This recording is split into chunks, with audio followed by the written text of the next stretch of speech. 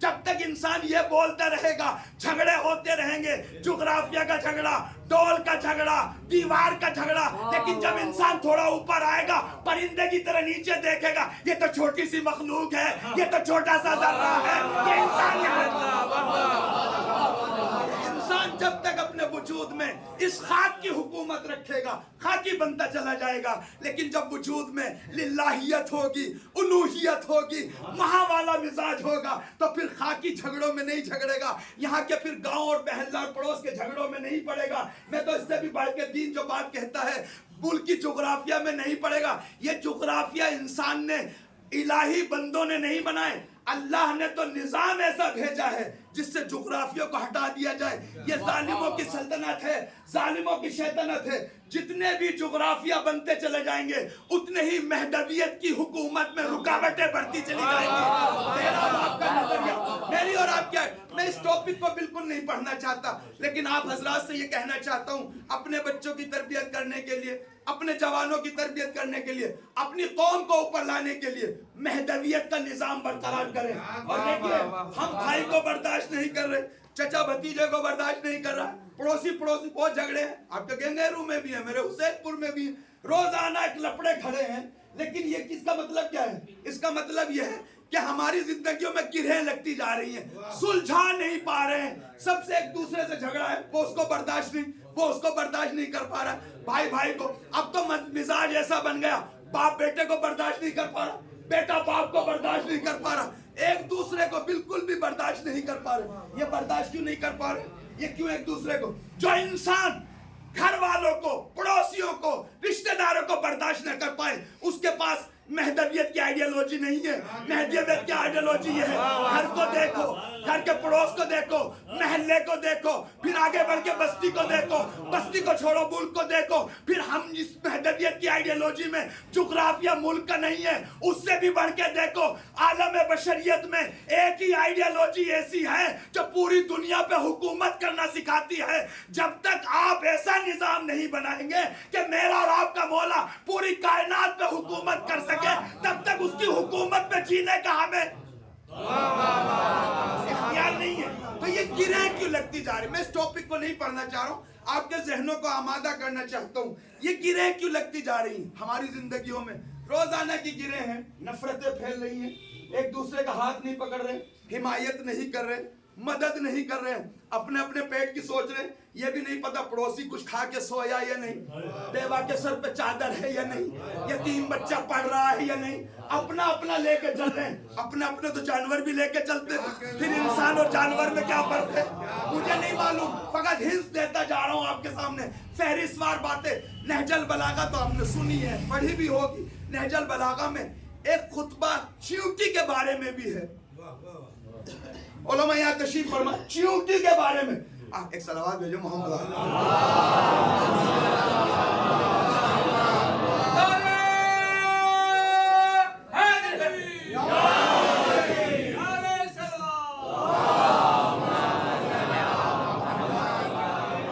چیونٹی کے بارے میں بھی حضرت نے فرمایا۔ ہم تو آسمانوں کی باتیں کرتے ہیں، دریا، بڑے بڑے ہیلی کاپٹروں کی، میزائلوں کی، ایٹمی بم کی، بڑی بڑی باتیں، میں بھی بیٹھکوں پہ بیٹھتا ہوں، لوگوں کے پاس بیٹھتا ہوں، کوئی چیونٹی کی بات نہیں کرتا کہ حضرت علی بیکار تھے، انہیں کوئی کام نہیں تھا علیہ باللہ، وہ چیونٹی کے بارے میں فرما رہے ہیں۔ نہج البلاغہ میں بھی ہے، مولا آپ چیونٹی کے بارے میں کیوں فرما رہے ہیں؟ کہا نظام آبادی کے لیے ہے، اگر کیڑوں مکوڑوں سے درس نہیں لوگے، یہی وہ کردار ہیں جو انسان کے وجود میں پائے جاتے ہیں۔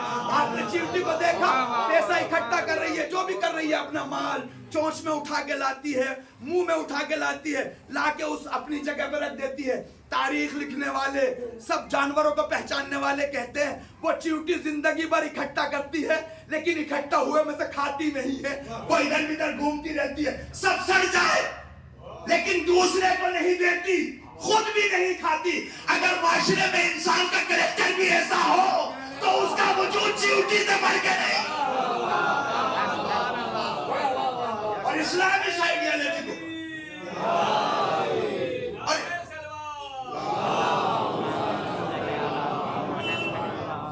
اسلام، ہماری حدیث، ہماری روایات، ہماری آیات، اہل بیت کی فرمائشات انبیاء کے بیانات، دین شریعت کے بیانات میں لکھا ہوا ہے جتنے بھی اس روئے زمین پر جانور ہیں یہ سارے کردار انسان کے اندر پائے جاتے ہیں.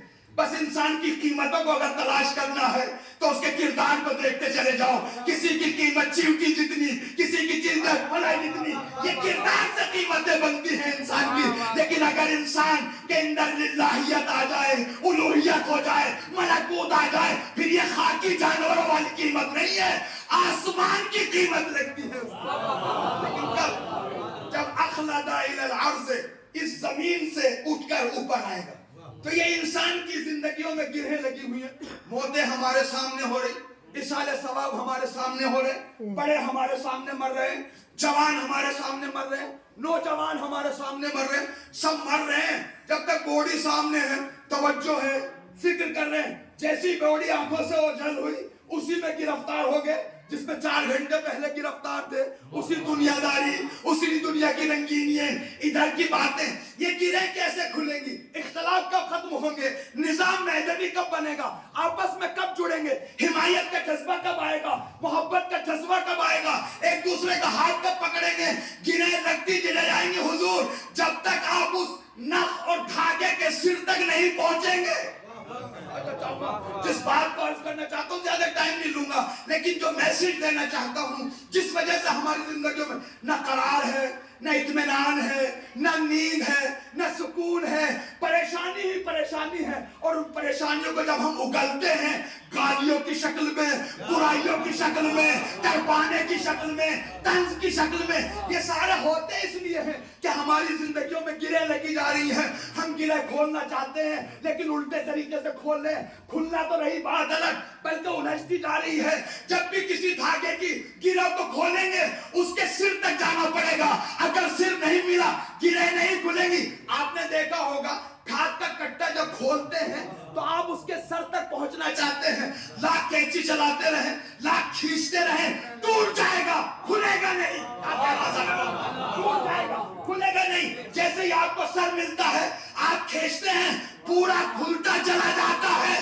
اس نظام کائنات میں، ہمارے اصول میں، ہماری زندگیوں میں گرہیں لگی ہوئی ہیں. کھولنا چاہ رہے ہیں، کبھی ادھر بھاگتے ہیں، کبھی ادھر بھاگتے ہیں، کبھی امام باڑے میں آتے ہیں، کبھی مسجد میں جاتے ہیں، کبھی بیٹھک میں جاتے ہیں، لیکن گرہیں کھلتی نہیں بلکہ اٹکتی جا رہی ہے. اس لیے کہ ابھی تک اس دھاگے کا سر نہیں ملا. جس دن سرا مل جائے گا کھلتا چلا جائے گا. نظام کائنات کی اس عالم ہستی کا سر ہے الہیات. خداوند متعال وہاں کے لیے آ کے دیکھیں، ساری گرہیں کھلتی چلی جائیں گی.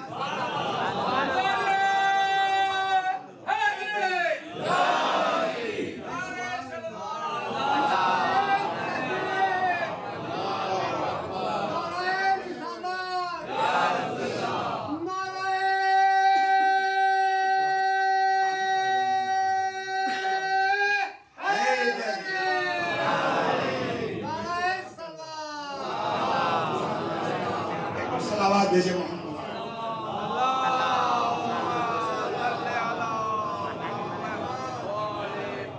ایک اور صلوات بھیجے محمد.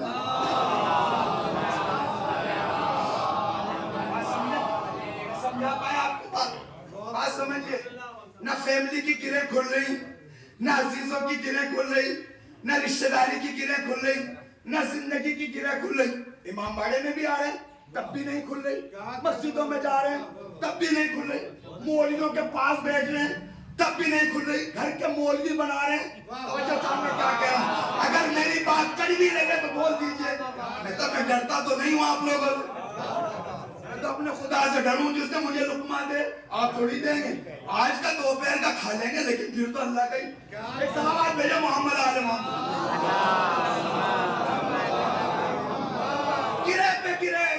گرہیں لگتی جا رہے ہیں حضور. کیا کریں؟ علم بھی اٹھاتے ہیں تب بھی نہیں کھل رہی، مجلس بھی کرتے ہیں تب بھی کھل نہیں رہی، نمازیں بھی پڑھ رہے ہیں، جماعت سے پڑھ رہے ہیں، مولوی کے پیچھے آ رہے ہیں، مشورے بھی کر رہے ہیں، لیکن گرہیں نہیں کھل رہی حضور. پریشانیاں ہیں زندگیوں میں، سکون نہیں ہے، اطمینان نہیں ہے، سکینہ نہیں ہے. توجہ چاہوں گا. پریشانیاں ہیں، کیوں گرہیں نہیں کھل رہی؟ مجلسیں بھی کرا لی. ہمارے یہاں عالم بھی بہت اٹھتے ہیں قوموں میں، یہ لے نظر، یہ لے فلاح، یہ لے دسترخوان. ارے سب کچھ کر رہے ہو پھر کیوں نہیں کھل رہے گرے؟ زندگیوں میں خوشحالی کیوں نہیں؟ زندگیوں میں اطاعت کیوں نہیں؟ مزاج میں انکسار کیوں نہیں؟ اخلاق زندگی میں کیوں نہیں؟ گرے ہی نہیں کھل رہی ہیں. روزانہ کے جھگڑے، روزانہ کے مسئلے، نمازیں پڑھ رہے ہیں، روزے رکھ رہے ہیں، علماء سے پوچھ رہے ہیں، نماز بھی پوری پڑھتے ہیں، نافلہ بھی پڑھتے ہیں، نماز شب بھی پڑھتے ہیں، حضور گرہ کیسے کھلے گی؟ میری بات اگر یہ بات پہنچا پایا، میرے سینے نے اگر ساتھ دیا، کچھ دنوں سے بیمار ہوں، اگر بات کو پہنچا پایا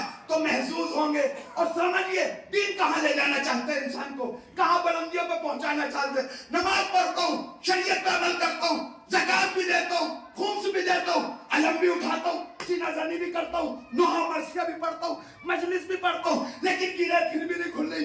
کیوں بھائی؟ شریعت نے تو وعدہ کیا ہے ہم گرہ کھولنے کے لیے آئے. اسلام نے، نماز نے، زکوٰۃ نے، حج نے، فرش اعضاء نے، علم نے، عزاداری نے، سب نے وعدہ کیا ہم گرہ کھولنے کے لیے آئے.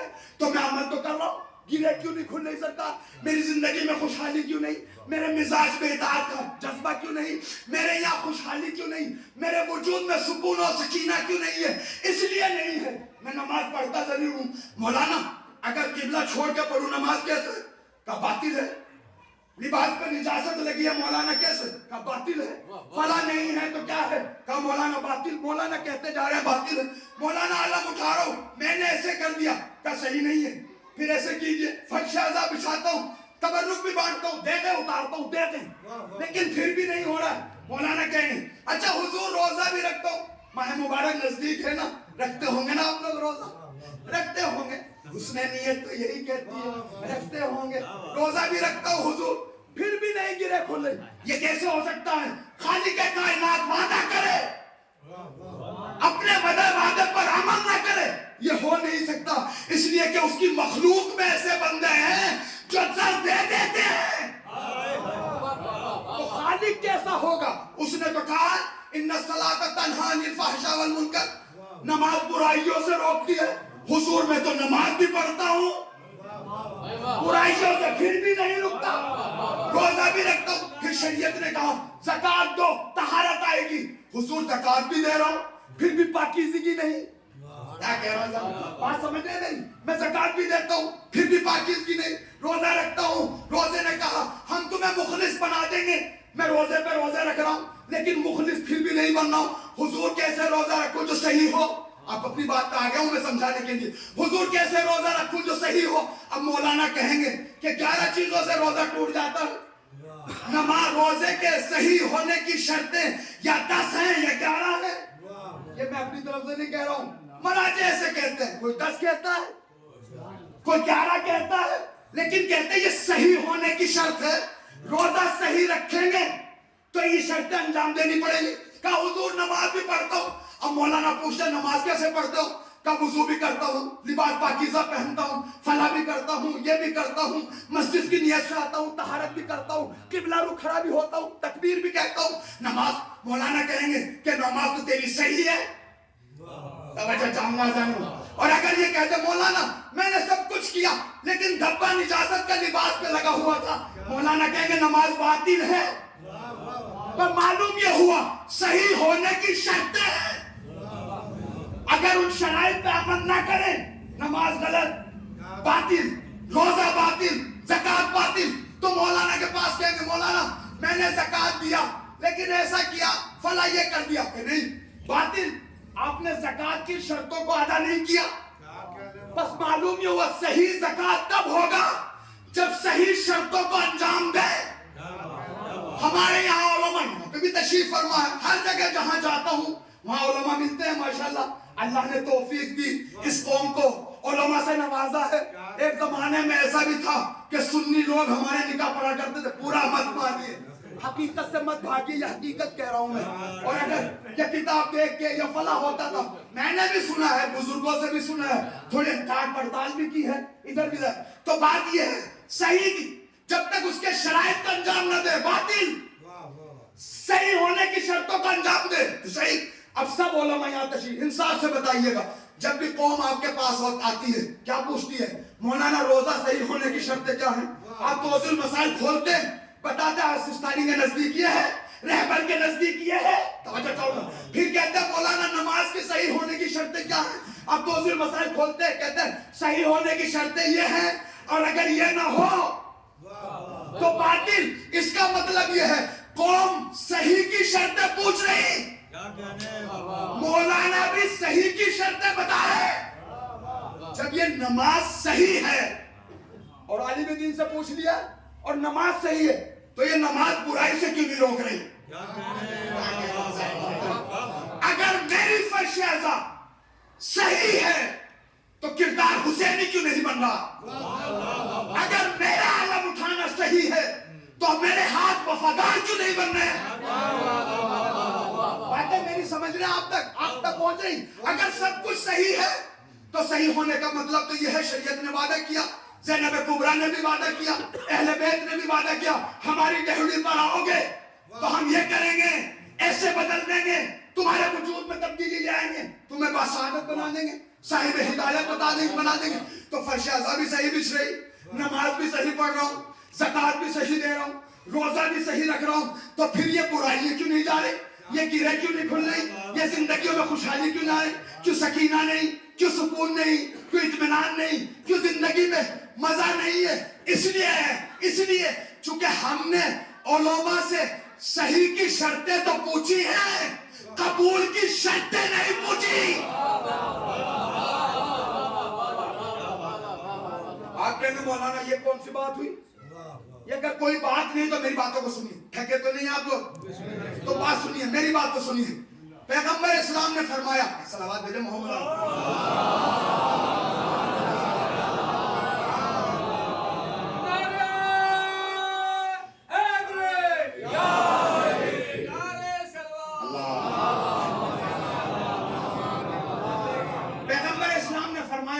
جو میرے نواسے کی زیارت کرے گا اس کو 70 مقبول حج کا ثواب. میرے ساتھ رہیے، بہت محفوظ ہوں گے اور امید رہے گی، اہل بیت سے دعا رہے گی خدا سے کہ ہماری زندگیوں کی گرہ اسی فرش اعضا پہ کھلے. پیغمبر نے کیا فرمایا؟ جو میرے نواسے کی زیارت کو جائے گا اس کو 70 حجوں کا ثواب، غلط، 70 مقبول حج کا ثواب. کہیں کتاب میں، کسی روایت میں، کسی درایت میں، کسی کتاب میں یہ نہیں ملتا کہ آپ نے یہ فرمایا ہو جو میرے نواسے کی زیارت کرے اس کا 70 صحیح حج کا ثواب. یہ کہیں نہیں ملے گا. پڑھے لکھے لوگ ہیں، میری بات کو سمجھیے گا، تھوڑی فلسفی ہے لیکن دین کی حقیقت یہی ہے. کئی حدیث میں اہل بیت کی بہت ساری روایات ہیں، امام حسین کی زیارت کے لیے، فرش اعضا بچھانے کے لیے، ذکر اہل بیت کرنے کے لیے، شریعت کے مطابق زندگی کرنے کے لیے بہت ساری روایتیں ہیں جہاں وعدہ ثواب کیا گیا، وہاں پہ تعبیر یہ آئی مقبول حج. توجہ چاہوں گا، مقبول عمل کا ثواب. کہیں یہ نہیں لکھا ہوا صحیح عمل کا ثواب. حضور فرق کیا ہے صحیح اور مقبول میں؟ صحیح اور مقبول میں فرق کیا ہے؟ ممکن ہے ایک چیز صحیح ہو لیکن قبول نہ ہو.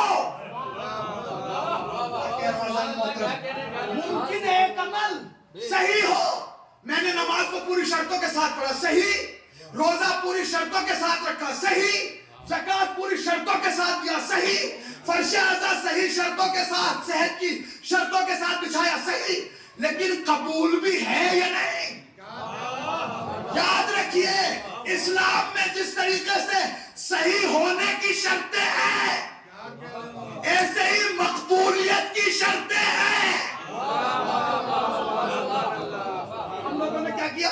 ہم لوگوں میں عالم بھی رکھتے ہیں، مصلی بھی بچھاتے ہیں، عالم کے ہاتھ بھی چومتے ہیں، لیکن زندگی بھر ہم نے علماء سے یہی پوچھا مولانا صحیح ہونے کی شرط کیا ہے؟ صحیح ہونے کی شرط کیا ہے؟ نماز کے صحیح ہونے کی شرط کیا ہے؟ فرش اعضا کے صحیح ہونے کی شرط کیا ہے؟ علم کے صحیح ہونے کی شرط کیا ہے؟ مرثیہ خوان صحیح ہونے کی، یہ تو پوچھا ہے. کسی سے آپ نے پوچھا کہ نماز کے قبولیت کی شرط کیا ہے؟ روزے کی قبولیت کی شرط کیا ہے؟ فرش اعضا کی قبولیت کی شرط کیا ہے؟ یہ کسی نے نہیں پوچھا. اس لیے نہیں پوچھا چونکہ صحیح شرطوں کو انجام دینا آسان. آپ آگے ایک صلوات بھیجیں محمد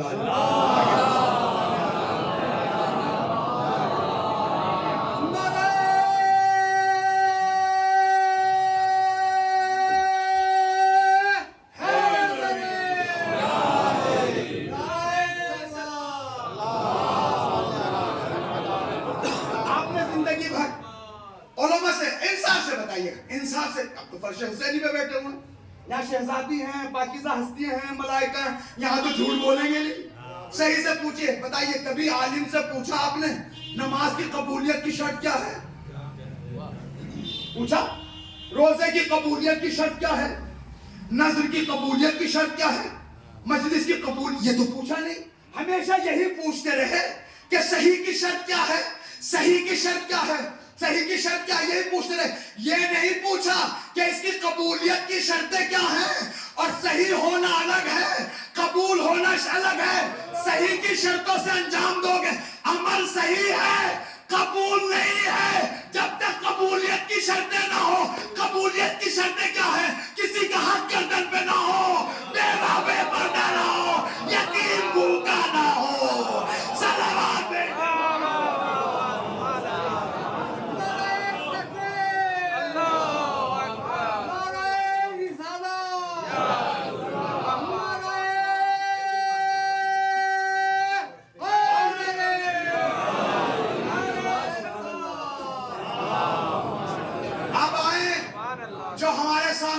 سے لے گئے تھے, چاہے اصول کافی ہو, فروع کافی ہو, تہذیب ہو, جو بھی منابع حدیث ہے اور آیات ہے, کیا فرمایا قرآن نے؟ کس سے قبول ہے؟ اذان ہو رہی تو پھر میں خاموش ہو جاتا ہوں. ایک صلوات بھیجے محمد.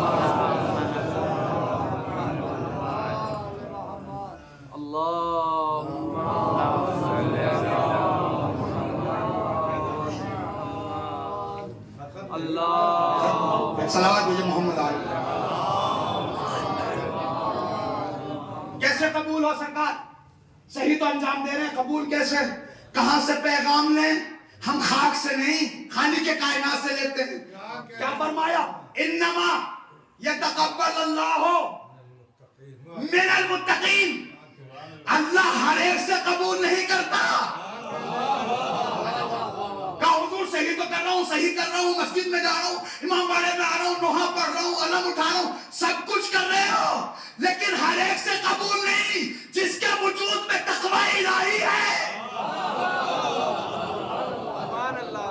تقوی الہی کیا سکتا؟ اللہ سے ڈرنا. اللہ سے ڈرنا یعنی کیا؟ یہ تو معنی کر دیا آپ حضرات نے سنا ہوگا علماء سے, منبر سے, کہیں کتاب میں پڑھ. تقوی کا معنی ہے اللہ سے ڈرنا. کہیں کتاب میں مجھے نہیں دکھا دیں تقوی کا معنی ہے اللہ سے ڈرنا. البتہ ممکن ہے آپ نے کہا مولانا میں کتاب میں دکھا دوں گا, تو میں بھی دکھا دوں گا کتاب میں لکھا ہوا ابو بکر پہلا خلیفہ. آپ مانو گے؟ اس کا مطلب یہ ہے کہ کتاب میں ہر لکھی ہوئی چیز صحیح نہیں ہے, بلکہ عقل کی کسوٹی پہ کسیے, تب سمجھ میں آئے گا یہ صحیح ہے یا غلط. تقوی کا معنی ڈرنا نہیں, وہ معنی لازم ہے. تقوی کا معنی اخذ الوقایا. گنگیرو کے مومنین تو اہل سماعت ہیں, سنا ہے میں نے بہت. آج تھوڑا سا آزماؤں گا آپ لوگوں کو میں. ایک صلوات بھیجے محمد علی محمد. تقوی کا معنی اخذ الوقایا. وقایا کہتے ہیں ڈھال. متقی کہتے ہیں جو صاحب ڈھال ہو. حضور ڈھال کا معنی کیا ہے؟ صاحب ڈھال. قرآن کی 2 آیتوں نے مل کے تقوی کا معنی بیان کیا. جو چاہتا ہے قرآن میں رجوع کرے, وہ وہاں پر پتہ چلے گا کہ جو انسان, ایک صلوات بھیجے اذان.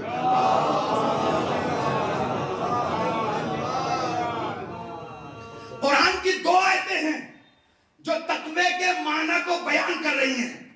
وہ یہ ہے, اگر کوئی اچھائی انجام دے فَمِنَ اللَّهِ, وہ اللہ کی جانب سے ہے, اور جو کوئی برائی انجام دے فَمِن نَفْسِكَ, تمہارے نفس کی طرف سے. یعنی مطلب کیا؟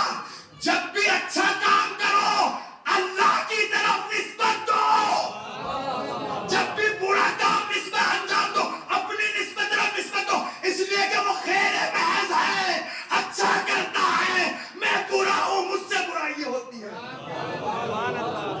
اسے کہتے ہیں کہ تقوی یعنی اللہ کو اچھائی میں ڈھال بناؤ اپنی, یعنی نسبتیں اللہ کی طرف جانی چاہیے. آپ نے صدقہ دیا الحمدللہ اس کی توفیق سے, آپ نے نماز پڑھی الحمدللہ اس کی توفیق سے، آپ نے معاشرے میں کوئی اچھا کام کیا الحمدللہ اس کی توفیق سے، لیکن اگر برا کام کرے اس کی طرف نسبت نہ دیں، میں گندا ہوں مجھ سے ہوا، میں برا ہوں مجھ سے ہوا، یہاں اللہ کو ڈھال قرار نہ دو، خود کو ڈھال بناؤ۔ کتنا ہے ہمارے مزاج میں یہ لب و لہجہ، کتنا ہے؟ طوفان آ جائے اللہ نے تباہ کر دیا، غضب کی بات ہے، فلاں مصیبت موت آ جائے، بیماری آ جائے، بڑی بڑی بیماریاں چل رہی ہیں، ہم بھی مبتلا ہیں اس میں، اللہ کی جانب سے اللہ کی جانب سے تو خیر آتا ہے، یہ برائی ہے میرے عمل کی وجہ سے ہے، میری نیتوں کی وجہ سے ہوں، میں برا ہوں، اللہ نے۔ تو اس کا مطلب یہ ہے کہ انسان اگر گرہ نہیں کھل رہی زندگی کی، ہم اس ناخ اور دھاگے کے سر کی طرف نہیں جا رہے، سرے کی طرف، جس دن وہاں چلے جائیں گے، اور وہ دھاگا یہ ہے، متقی سے اللہ قبول کرتا ہے، وہ ہے توحید، اللہ کی پرواہ کرنا، صحیح تقوی کا معنی ہے اللہ کی پرواہ کرنا، ہر قدم پہ، ہر عمل میں، ہر گفتگو میں، ہر شنود میں اللہ کی پرواہ کرنے کو کہتے ہیں تقوی۔ یقین نہیں آتا؟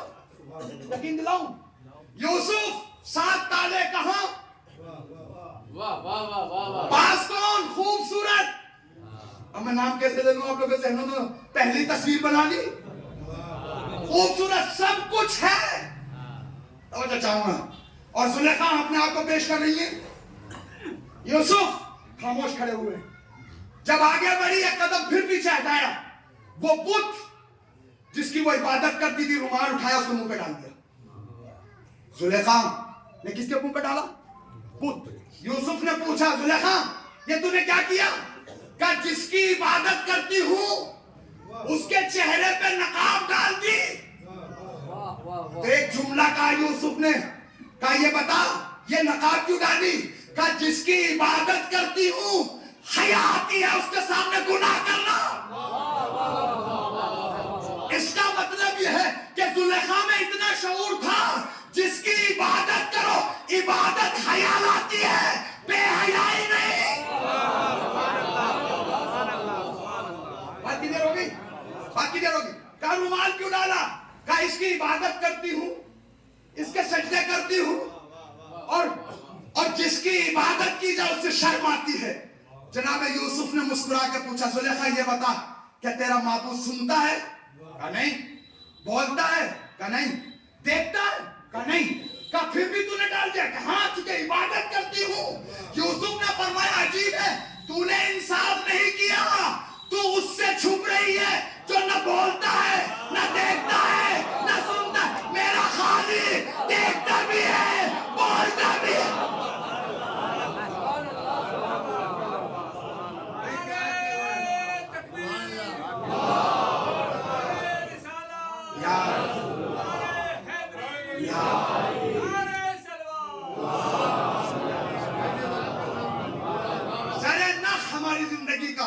اس دھاگے کا سرا وہ ہے توحید، جب تک میری اور آپ کی توحید حل نہیں ہوگی۔ جی سمجھ گیا ہوں، صلوات بھیجے محمد علیہ۔ آخری بات اس کرنا، پھر میسیج آ گیا کہ مجلس کو ختم کرتا، جب تک میری توحید حل نہیں ہوگی کوئی مسئلہ میری زندگی کا حل نہیں، گرے پہ گرے لگتی چلی آئے۔ توحید کو حل کر لیجئے، جس دن توحید حل ہو جائے چاہے مچھلی کے پیٹ میں کیوں نہ ہو، جب توحید حل ہو جائے گی، کنعان میں رہنے والا یوسف کنویں میں پڑا ہے، اٹھا کے عزیز مصر بنا لیتا ہے۔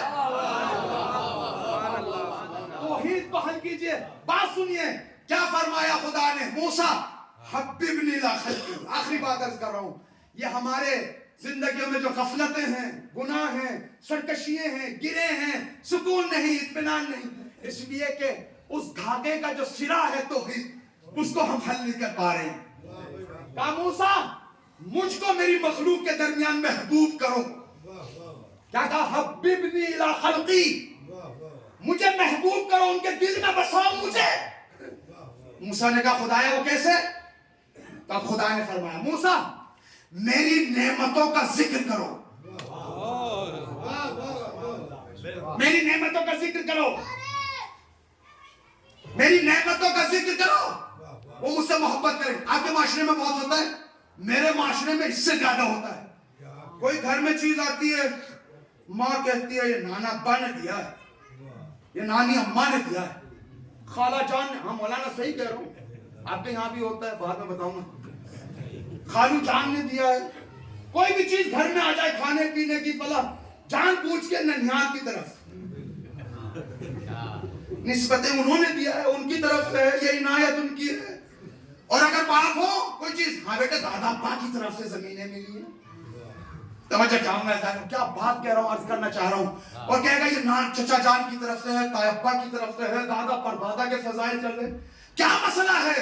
ایک ہی گھر میں ماں کہہ رہی ننیال کی طرف سے، باپ کہہ رہا ننیال، چونکہ دونوں جانتے ہیں فطرت کے اعتبار سے جب بھی بچہ سنے گا یہ نعمت کس کی، اسی طرف محبت کرے گا۔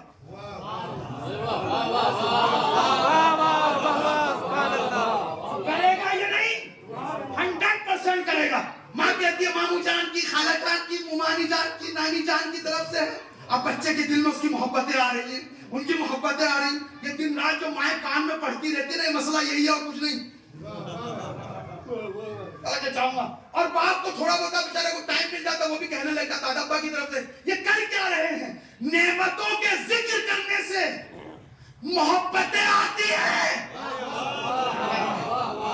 اب اگر میں آپ سے پوچھوں ہاتھ کس نے دیے، کان کس نے دی، زبان کس نے، پیر کس نے دیے، سلامتی کس نے دی، وجود کس نے دیا، رہنے کو گھر کس نے دیا، کھانے کو رزق کس نے دیا، اگر سنتے چلے جاؤ گے اسی سے محبت کرو گے۔ ایک سلامات بھیجے محمد و آلہ۔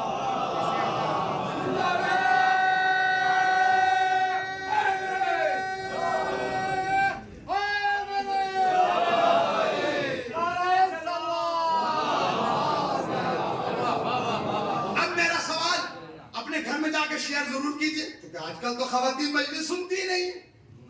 اگر ساتھ بیٹھ جائیں تو ادھر کے ترانے، ادھر کے نغمے، ادھر کی ڈائیلاگ، ادھر کی باتیں، میں اس سے کھل کے نہ پڑھوں تو بہتر ہے۔ بات سنیں، گھروں میں یہ کلیئر ہے بات، ماں کہتی ہے ننیال سے، باپ کہتا ہے گدھیال سے۔ اس سے سمجھ میں یہ آتا ہے کہ دونوں کا ایمان صحیح نہیں، توحید صحیح نہیں، ورنہ ماں کی توحید صحیح ہوتی تو دودھ پلاتے ہوئے یہی کہتی یہ بھی اللہ کی طرف سے سبحان اللہ، وہ بھی اللہ کی طرف سے سبحان اللہ۔ باپ بھی یہی کہتا وہ نظر آتا، بیٹا یہ ٹوفی بھی اللہ کی طرف سے، یہ چاکلیٹ بھی اللہ کی طرف سے، یہ کھانا بھی اللہ کی طرف سے۔ جب بچے کے کان میں صبح سے یہی کہا جائے گا تو وہ کسی کے سامنے ہاتھ نہیں پھیلائے گا، کسی کے سامنے سجدہ نہیں کرے گا۔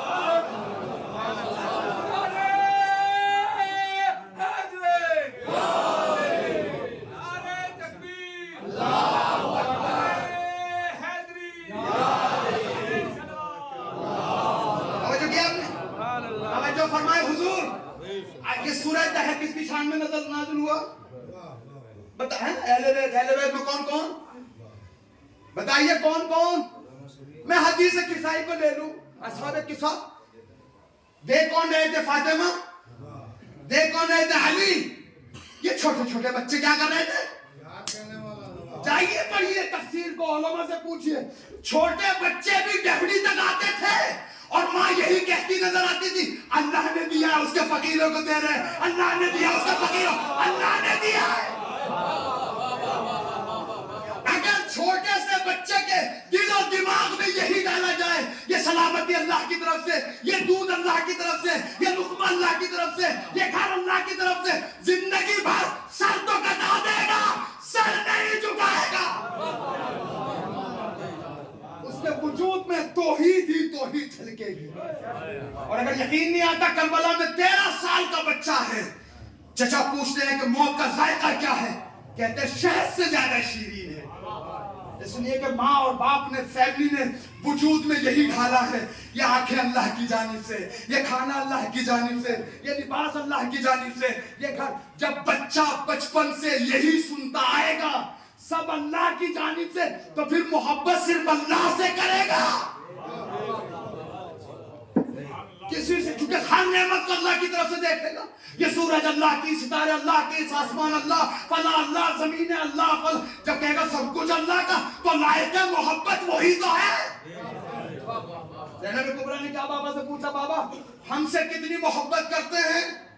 اس سے پہلے کہ علی جواب دیں، مزاج شناس بیٹی نے خود ہی جواب دے دیا کہ بابا میں جانتی ہوں محبت تو صرف آپ اللہ سے کرتے ہو، ہم پر شفقتیں رکھتے ہو.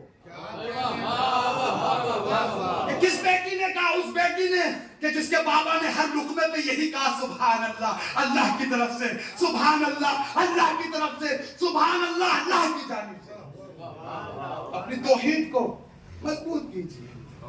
جس دن توحید مضبوط ہو جائے اس دن انسان خاکی نہیں پاک ہو جائے گا، زمینی نہیں آسمانی ہو جائے گا، شیطانی نہیں رحمانی ہو جائے گا. اور پھر زندگیوں میں سکون ہوگا، سکینہ ہوگا، اطمینان ہوگا. دنیا نہیں ہوگی لیکن سکون ہوگا، اقتدار نہیں ہوگا لیکن سکون ہوگا. مال و پراپرٹی و خاندان و قبیلہ، جنگ و اسلحہ نہیں ہوگا لیکن اطمینان ہی اطمینان ہوگا، کیونکہ اس کے ساتھ مالک ہے، صاحب ہے، خالق ہے، خدا ہے، رب ہے. وہ ماں سے زیادہ محبت کرنے والا ہے، ماں سے بہت. اور موسیٰ میری مخلوق کو، بس آخری بات عرض کر رہا ہوں مولانا، میری مخلوق کو میرے نزدیک محبوب کرو. یہ کیسے ہے؟ خدا کہہ رہا موسیٰ سے، اب تک تو کہا کہ مجھے محبوب بناؤ، اب کہہ رہا میری مخلوق کو میرے نزدیک محبوب بناؤ. کہا خدایا وہ کیسے؟ کہا ان کی اچھائیوں کو بیان کیا کرو ہمارے سامنے. کوہ طور پر جب بھی آؤ مومنین اور لوگوں کی اچھائیاں بیان کرو، برائیاں نہیں. اس کا مطلب یہ کہ اچھائیوں کے بیان سے محبت آتی ہے. ہم بیٹھوں میں گھر میں بیٹھ کے ایک دوسرے کی برائی اس لیے کر رہے ہیں تاکہ نفرت بڑھے. اللہ نے کہا اچھائیاں بیان کرو، محبتیں دلوں میں آئیں گی.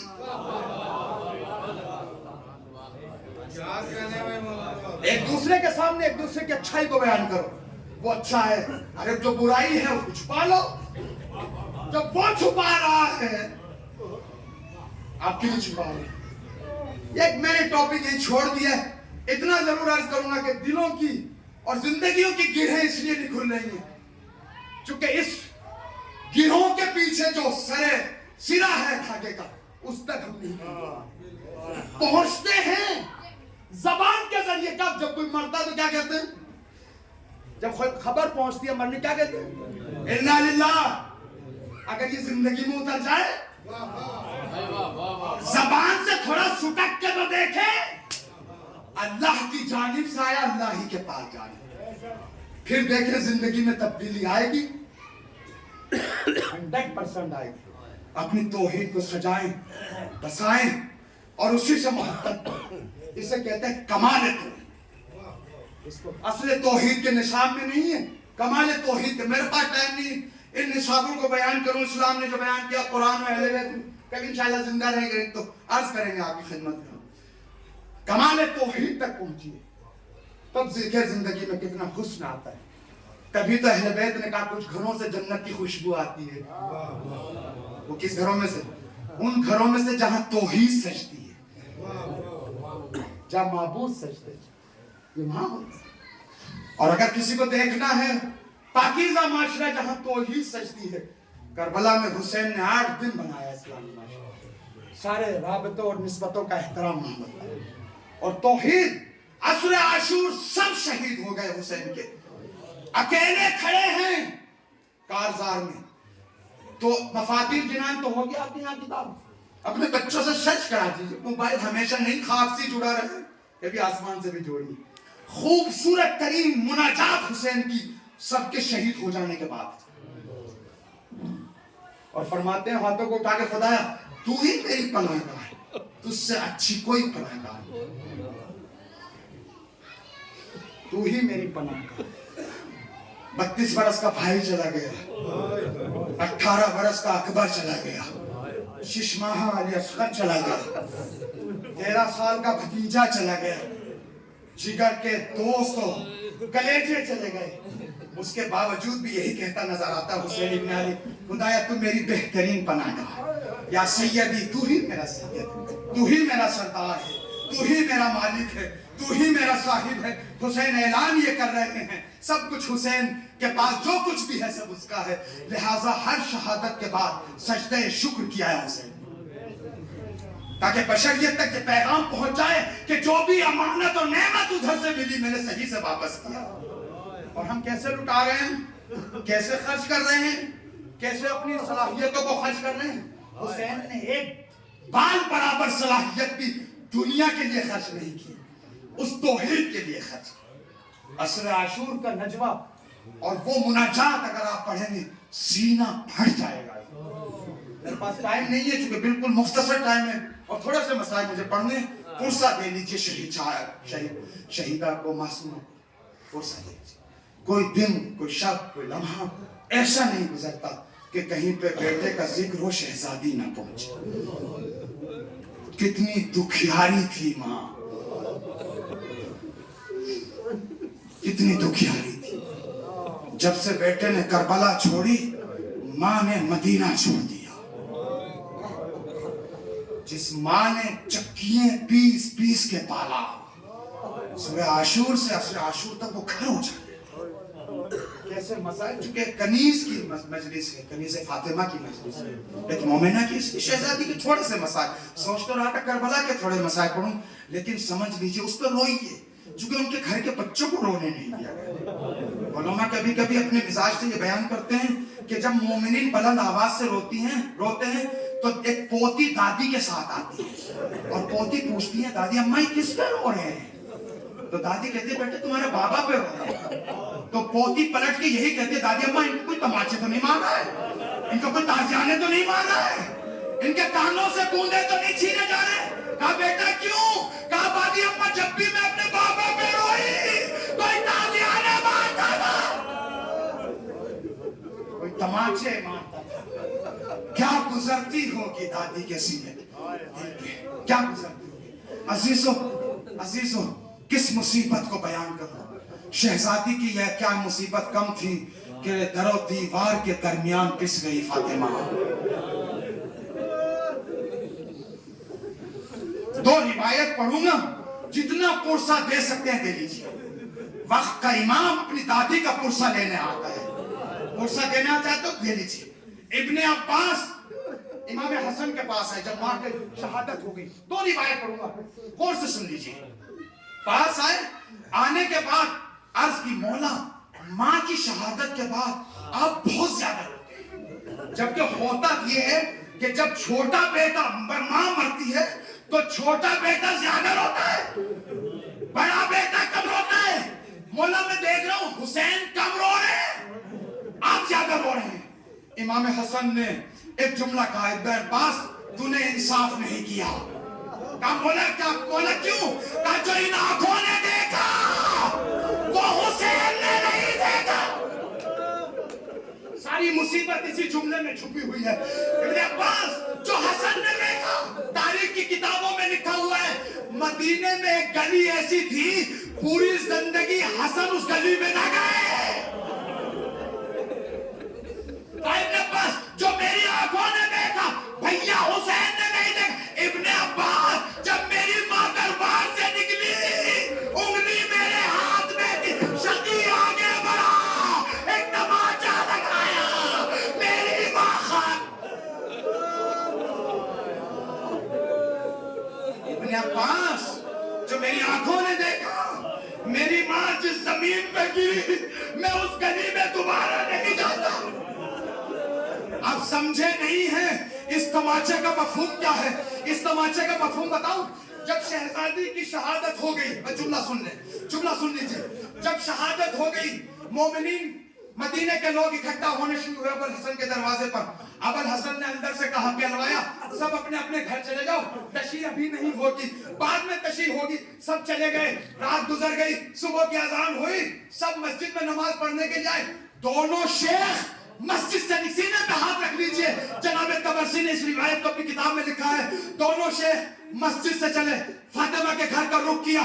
جیسے ہی دروازہ فاطمہ پہ پہنچے مقداد کھڑے ہوئے تھے. مقداد سے شیخ نے پوچھا اے مقداد یہ بتا رسول کی بیٹی کی تشریح کب ہوگی؟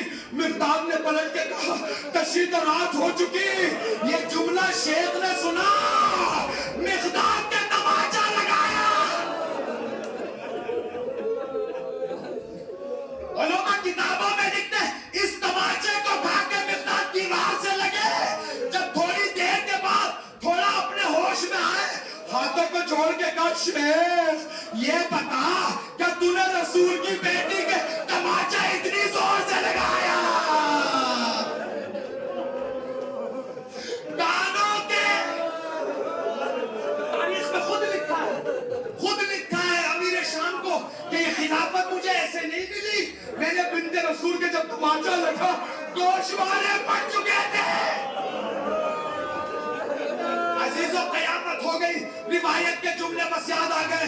آزالت بعد عبیہ محاسبت الناسی. اپنے بابا کے بعد ہمیشہ سر بنا ہوتا تھا. ناحلت الجسمی, بدن کمزور ہو گیا تھا. مناحدت الرکنی, بدن کے رکن ٹوٹ چکے تھے. عزیزو قش پہ غاش یکشان ہے ساعتاً بعد ساعت ہر لیزہ غش آتا تھا. پھر غش سے اٹھتی تھی, اپنے بچوں کو باہوں میں لے کے کہتی تھی اے میرے بچوں تو بابا دنیا سے چلے گئے. جو گودی میں اٹھایا کرتے تھے, گوشت پہ بٹھایا, بوسے دیا کرتے تھے. اے بچوں صبر کرو, تمہارے بابا دنیا سے چلے گئے.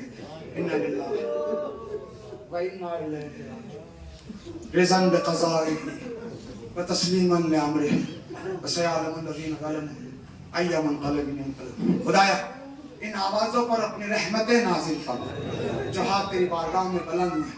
ان ہاتھوں پر اپنی رحمتیں, نعمتیں, برکتیں نازل فرما. خدایا ہماری مختصر سی عبادت کو قبول فرما. جس مرحومہ کے اصحال ثواب کے لیے, تربیت روح کے لیے مجلس رکھی, ان کی مغفرت فرما, ان کے گناہوں کو معاف فرما, ان کو جوار اہل بیت میں جگہ عنایت فرما, ان کو اعلیٰ علیین میں جگہ عنایت فرما. ان کے بازماندگان, پسماندگان, اولاد, بھائی, اقربا, عزیز سب کو صبر جمیل عطا فرما. خدایا حاضرین کی مرحومین کی مغفرت فرما, امت اسلامی کی حفاظت فرما, پرچم اسلام کو سربلند فرما, پرچم کفر و نفاق کو سرنگوں فرما. خدایا مستضعفین کی نصرت فرما, ظالموں کو نصف نابود فرما. خدایا فلسطین, حزب اللہ, مجاہدان اسلام کی نصرت فرما. ظالمین اسرائیل, امریکہ کو نصف نابود فرما. خدایا بحق محمد و آل محمد حوزات علمیہ, مزارات مقدسہ, ادبات عالیہ کی حفاظت فرما. علماء اعلام, مراجع اعظام, رہبر معظم انقلاب کا سایہ ہمارے سروں پہ مستدام فرما.